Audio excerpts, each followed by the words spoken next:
7 de la mañana con 6 minutos, gracias por mantenerse en sintonía de RTP Informa. Vamos a seguir conversando del Gran Poder, es importante conocer, estamos junto a Carlos Marín, él es investigador y experto en turismo. Nos vamos a referir, vamos a hacer un pequeño análisis de cómo genera y cómo afecta la suspensión del Gran Poder a la economía en general y al turismo. Muy buenos días, don Carlos. Buen día, Jorge Luis, muchas gracias por la invitación.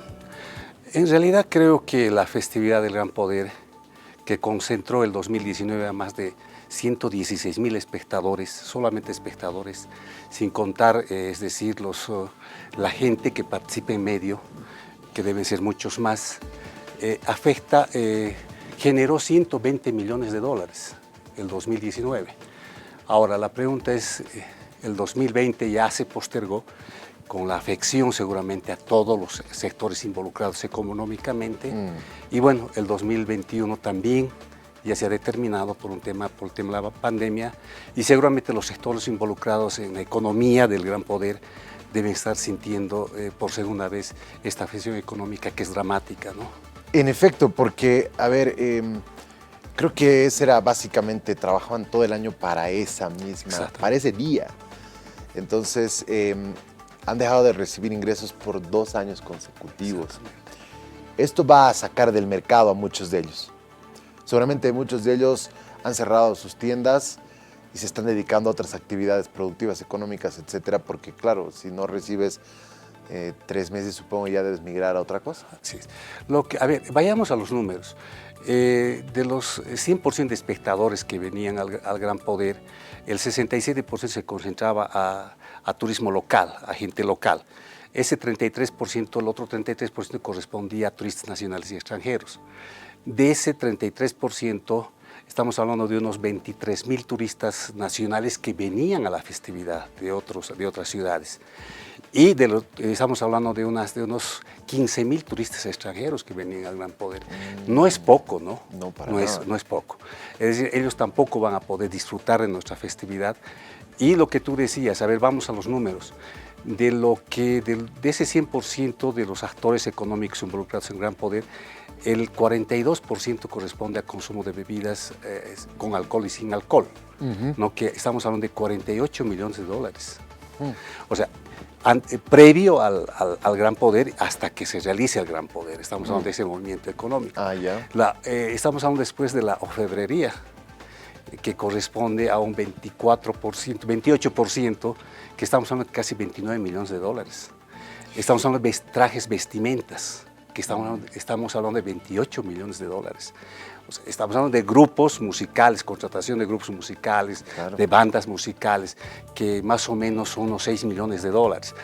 ¿Te das cuenta? El efecto económico es realmente dramático. ¿Cuánto recauda el Estado en impuestos ahí, en las distintas actividades? Estamos hablando de un 16% más o menos, ¿no es cierto?, de todo lo que genera el movimiento económico de Gran Poder. Pero yo hacía una similitud también, Jorge Luis, al respecto, ¿no? Decía yo, el movimiento económico que genera, por ejemplo, la Feria 16 de Julio es también grande. El efecto económico no se puede comparar, ni tampoco los que participan en la dinámica económica en la Feria 16 de Julio, que es una de las ferias más connotadas a nivel latinoamericano, por si acaso, la Feria 16 de Julio, ¿no es cierto? Por ejemplo, ¿cuánta gente participa en las 16 de Julio cada domingo? ¿Cuántos espectadores? ¿Cuánta gente va a comprar a la 16 de Julio? Se calcula que por 4 horas son 23,000 personas que los domingos están en la 16. Y normalmente la feria está entre 10, 12 horas. Multiplicaremos eso, ¿cuánta gente es? Y por mes, ¿cuánta gente es? Increíble. Obviamente las comparaciones no son, tal vez son a veces odiosas, pero lo que yo quiero matizar acá es que el movimiento económico, igual que el Gran Poder, se genera en una feria de la 16 de julio con una cantidad masiva de gente.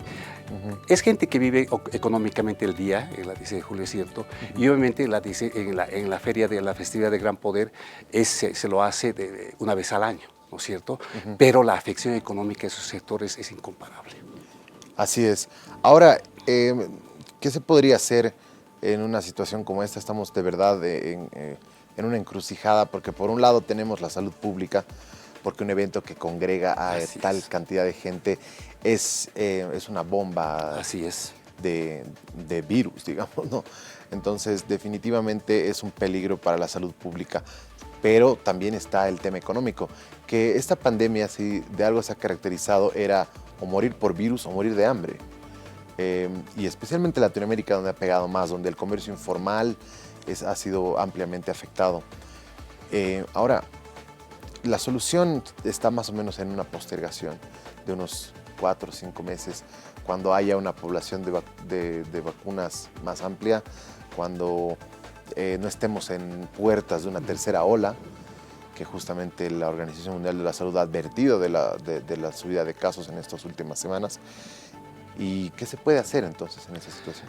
Es impensable ya, creo, estamos a destiempo de poder creer que en mayo o principios de junio se pueda realizar la festividad. No se puede, sería muy irresponsable además, claro. ¿No es cierto?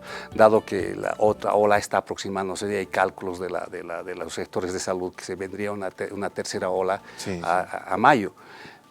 Yo creo que los actores que participan en la Festividad del Gran Poder o cualquier otra festividad o cualquier evento, al día siguiente que se cierra, tienen que pensar y tienen que ser ingeniosos y creativos en el tema, porque probablemente el mundo no vuelva a ser el mismo, ¿no es cierto?, de aquí en adelante. Por tanto, creo que los actores deberían, primero, al día siguiente que se postergó ya trabajar en planes y proyectos. Y el tema de la pandemia, y esto en tema de gestión, no solamente pasa por elaborar protocolos, ¿no es cierto?, que es fundamental, que es el requisito fundamental, pero también se trata de elaborar planes y proyectos. Yo ayer escuchaba con mucho agrado, decían que se va a hacer la ruta del Gran Poder, por ejemplo, y que la alcaldía estaría pensando en bajar los impuestos a esos predios de la ruta donde se hace el Gran Poder. Me parece importante, pero para este año yo creo que ya no va esta clase de iniciativas, que probablemente si lo hubiésemos hecho hace 8 o 7 meses estaríamos avisorando otro escenario. Yo también decía, tal vez La Paz, tal vez por la geografía que tiene, no podamos tener un folcódromo, que tal vez, como en Santa Cruz, permite que tengamos mayor cuidado y supervisión de los grupos que participan. Ellos tienen un folclódromo, no sé cómo se llama en Santa Cruz. Campobrodo. Y ahí puedes tener mayor supervisión y mayor control de las cosas. Sí, aquí el talón de Aquiles es cómo controlas, y ahí se entiende bien racionalmente a la Asociación de Conjuntos Folclóricos, cómo controlas esos 35,000 bailarines después de la entrada de la festividad. Claro, ahí está el problema. El consumo de bebidas alcohólicas. Eso es racionalmente objetivo, ¿no es cierto? ¿Cómo controlas? Ahí no es incontrolable. Pero estamos hablando netamente de una entrada, ¿no es cierto? Tal vez la entrada con planes y proyectos que hubiesen permitido hacer, yo qué sé, reducción de grupos de danzarines, reducción de los grupos de la entrada, yo qué sé, en el público, procesos de concientización, de sensibilización, todo un aparato de poder trabajar en ese sentido como lo hacen otras ciudades. Es decir, la reactivación económica no solamente son protocolos, también son planes y proyectos a corto y mediano plazo. A largo plazo en la gestión creo que por la pandemia y otros factores vamos a dejar a un lado, porque de aquí en adelante creo que la gestión se va a reducir a proyectos y procesos de corto y mediano plazo. Bueno, entonces mientras no exista un plan, mientras no exista el hecho de poder ver todas estas posibilidades infinitas que hay, desde la reducción de bailarines, desde el control en las calles, mientras no se haga esa planificación, no va a avanzar el Gran Poder. Y creo que de esta manera, de alguna manera, los orfebreros y todas estas actividades económicas están en emergencia, y es probable que inicien en medidas de presión para que le pongan a las instituciones hacer el trabajo de generar un plan, una propuesta que permita que se desarrolle la fiesta a medias, que se desarrolle, que se postergue, etcétera. Eso ya lo definirá el plan. Correcto. Es decir, no podemos ser irresponsables. ¿no es cierto? Hay una pandemia, eso es real, eso, más allá del bien y del mal está la realidad, decía un filósofo, ¿no es cierto? Así que la realidad es que hay una pandemia. Y yo creo que los actores involucrados, tanto la acción de folcloristas como las autoridades locales, creo que debían trabajar hace tiempo en este tema y no faltando 60, 30 días para una festividad. No, no es así. Y creo que el talón de Aquiles del municipio, creo, en el tema turismo ha sido ese, ¿no? De no poder ser preventivo en este tema de estas festividades tan importantes para Bolivia y no solamente para La Paz. Y la transición también ha afectado el hecho de las elecciones subnacionales, porque el municipio ha estado en eso. Es una gran gestión que se ha hecho a nivel global en el municipio, pero el tema, yo digo, unas festividades de esta naturaleza que no son, que pues connotan, que tienen una connotación internacional, festividades como el Gran Poder, sí, ¿no es cierto? O como nuestro Carnaval de Oruro. Es decir, como tienen una trascendencia internacional, deberían también tener la misma importancia para generar planes y proyectos o políticas en pro de que estos vayan reaperturándose en la medida de lo serio y lo planificado que debería ser, ¿no es cierto? Es decir, y el turismo ha sido el más golpeado a nivel no solamente nacional e internacional, sí, ¿no es cierto? Lamentablemente. Y ¿sabe qué también creo que juega en contra? El sábado era una entrada básicamente en Cochabamba, en la Blanco Galindo, con la concentración del movimiento al socialismo. Eso bien fácil hubiera sido un gran poder, digamos. Pero para eso sí se puede, para eso sí hay permiso, para eso sí hay planificación.